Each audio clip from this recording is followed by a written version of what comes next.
À la une de ce journal, début du New York Forum Africa à Libreville au Gabon. Le président Alassane Ouattara participera à la rencontre. Il est attendu à Libreville pour une visite de 3 jours. En Tunisie, le rappeur Waldel 15 est condamné à 2 ans de prison ferme. Et puis Washington admet l'usage d'armes chimiques par le régime de Damas. Mesdames et messieurs, il est 12h30, bienvenue dans ce journal. Ouverture du New York Forum Africa à Libreville, au Gabon.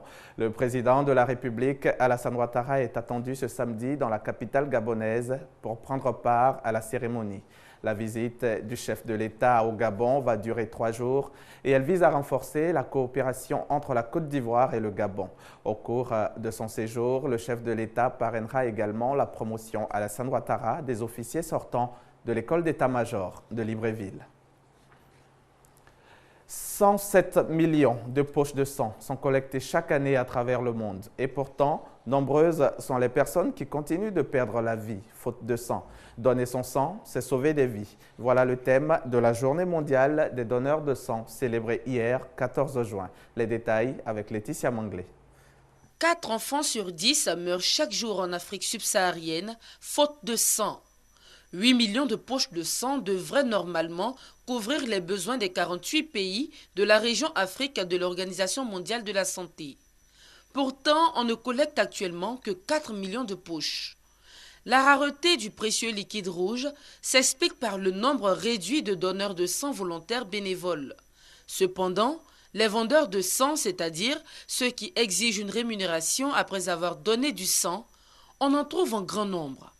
Pourtant, une unité de sang gratuitement donnée permet de sauver jusqu'à 3 vies. La Journée mondiale du don de sang est l'occasion de rendre un hommage mérité à ces donneurs bénévoles volontaires et inciter les autres à donner gratuitement pour sauver des vies.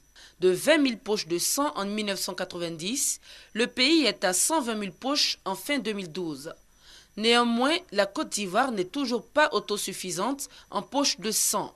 Le gouvernement s'y attelle. Le gouvernement s'engage à ouvrir dans les mois à venir, en plus de la vingtaine de centres et d'antennes qui existent déjà, 5 nouvelles antennes de Centre national de transfusion sanguine à Bandoukou, Odiéné, Séguéla, Daoukro et Guiglo. Un site de prélèvement situé à Port-Boué et un laboratoire au centre de transfusion sanguine de Yamoussoukro. Être âgé de 18 à 60 ans, peser au moins 50 kg, être en bonne santé, voici les conditions à remplir pour donner gratuitement son sang et sauver des vies. Le donneur bénévole met ainsi à l'abri du manque de sang ses ascendants, ses descendants, son conjoint et lui-même. Et cette année, San Pedro a abrité la 10e édition de la journée du donneur volontaire de sang. Toujours dans le domaine de la santé, un code de bonne pratique pour éviter que les déchets ne nuisent à la santé des populations. C'est ce que propose l'atelier de validation du plan national d'hygiène hospitalière, une rencontre qui a réuni experts nationaux et internationaux dans le domaine de la santé. Un reportage de Michel Digré. La mauvaise gestion des déchets sanitaires expose le personnel soignant, les malades et la communauté à de nombreux risques sanitaires et environnementaux. Malgré cette réalité, les mesures pour la mise en place d'un système de gestion durable des déchets sanitaires restent insuffisantes dans les centres de santé en Côte d'Ivoire. Des experts du secteur réfléchissent sur la validation d'une politique nationale de gestion des déchets sanitaires. En Côte d'Ivoire, nous sommes confrontés à un problème même de destruction des déchets.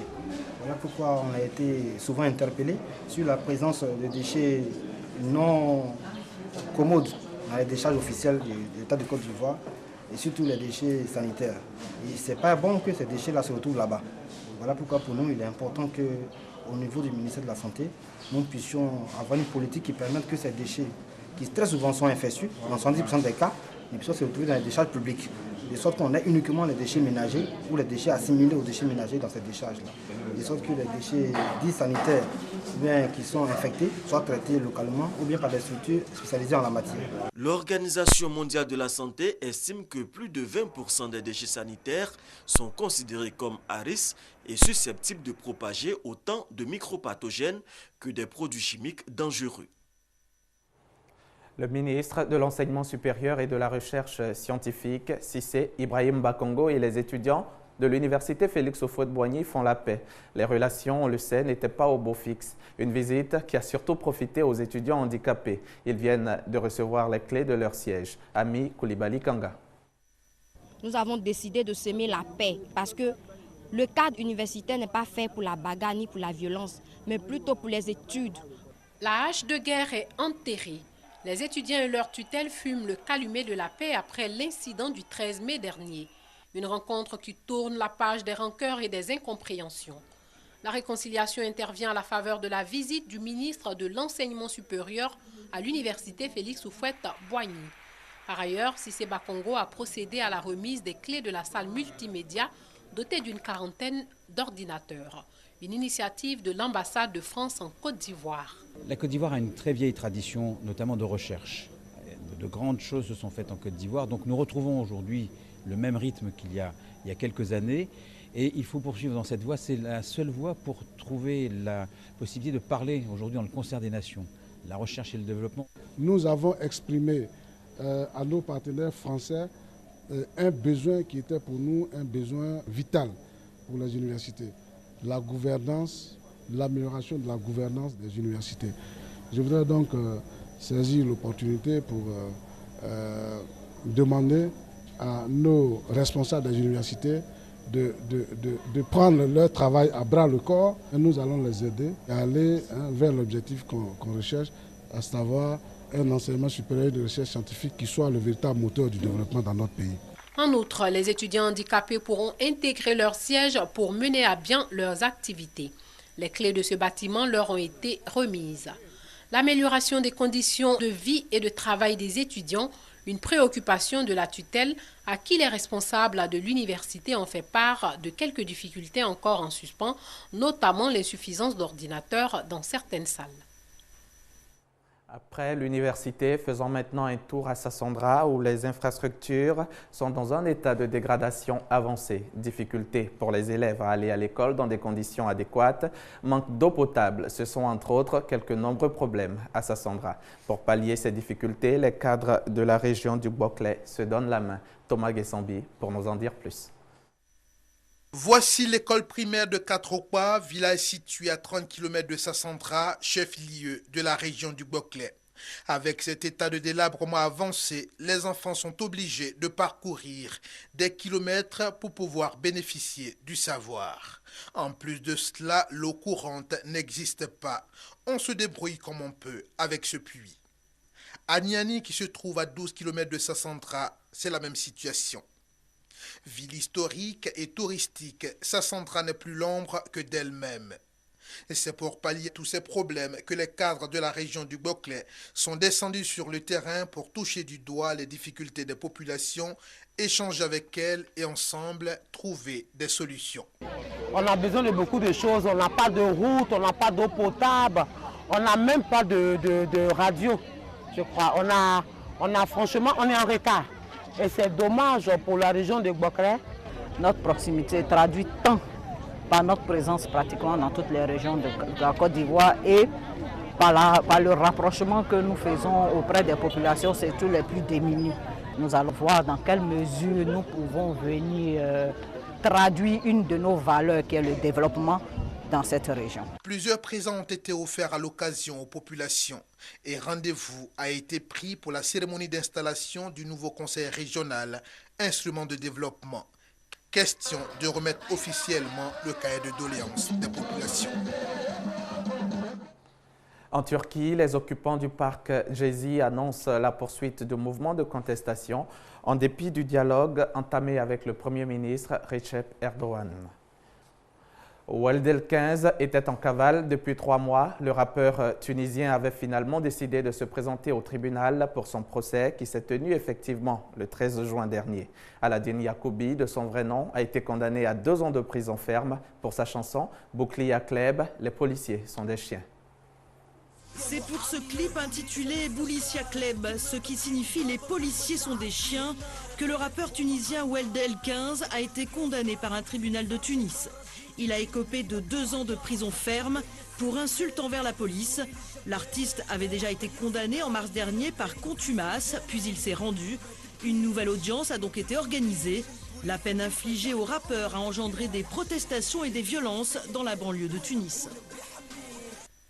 Au Zimbabwe, l'opposant Morgan Tsvangirai envisage boycotter l'élection présidentielle prévue avant le 31 juin prochain. La raison, il dénonce le fait que tout va en faveur d'une victoire de son adversaire.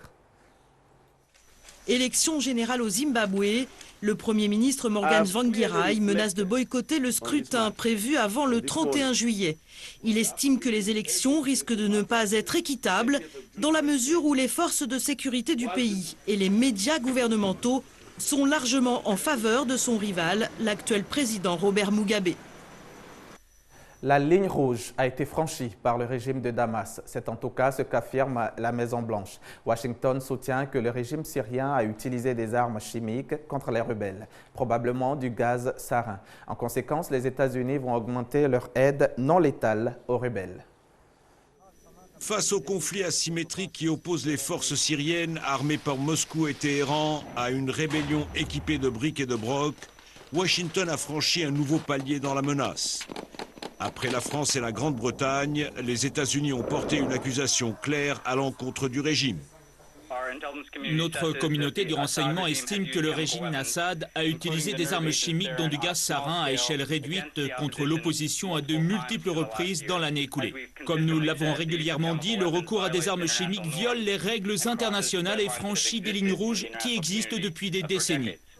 Un constat qui a poussé le président Obama à autoriser une augmentation de l'aide à la direction des opérations rebelles et qui pourrait déboucher sur la création de zones d'exclusion aérienne selon le Wall Street Journal. Cette avancée intervient au moment où l'ONU fait état du dernier bilan humain établi. Selon l'expression de la commissaire aux droits de l'homme, au moins 93 000 vies ont été tragiquement, honteusement perdues. Les assassinats de près de 7057 mineurs, dont 1729 enfants de moins de 10 ans, ont été établis. Il y a également des cas individuels d'enfants torturés et exécutés, ainsi que des familles entières, dont des nourrissons massacrés. Alors que la population syrienne en est toujours à fouiller les gravats après le passage des MiG de Bachar el-Assad, Moscou a fait savoir que les accusations américaines n'étaient pas convaincantes et qu'un accroissement de l'aide aux rebelles serait nuisible aux efforts de paix. En Iran, les premières tendances annoncent le modéré Hassan Rouhani en tête de la présidentielle. C'est sur cette information que s'arrête ce journal. Merci de l'avoir regardé. L'information continue sur RTI 2.